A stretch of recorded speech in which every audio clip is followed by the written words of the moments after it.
Ellen, thank you. Speaking of Ellicott City, the cleanup continues today for people living there following Sunday's devastating flooding. Now, later this morning, Main Street will reopen to those who lost nearly everything in that flooding. Many of them were also impacted when the city flooded 2 years ago. WSA 9's Mike Valerio, is live in Ellicott City. And Mike, to our understanding, this will be the first time that they actually get a really up-close look at the damage left behind after that storm. Right.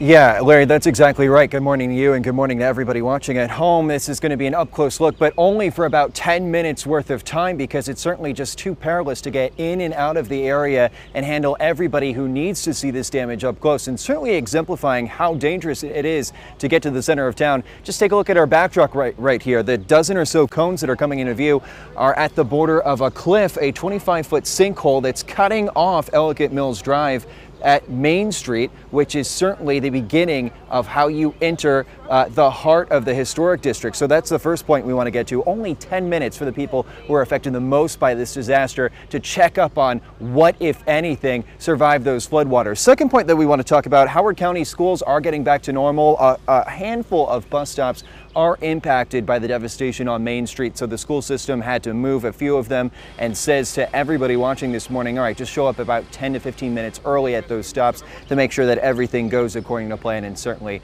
smoothly as schools start up yet again. The third and final point we want to talk about, how you can help, how you can make a difference. The Howard County Food Bank is a good place to start. From 10 a.m. to 2 p.m. they're taking donations, very easy to find off of I-95 in Columbia, and they said that food is certainly the secondary priority. The first priority that they're hoping people donate: flashlights, cleaning supplies, and bottled water. They have no place for food, no place to put any of those foodstuffs because there's certainly just too many emergency workers who are here, and that is sort of not the need that they are hoping to fulfill right now. So they're hoping that those flashlights and bottled water and cleaning supplies can be donated as fast as possible. That's the latest. Reporting here live from Ellicott City, Mike Valerio, WUSA 9. Thanks, Mike. The search also continues for one person who is missing this morning after that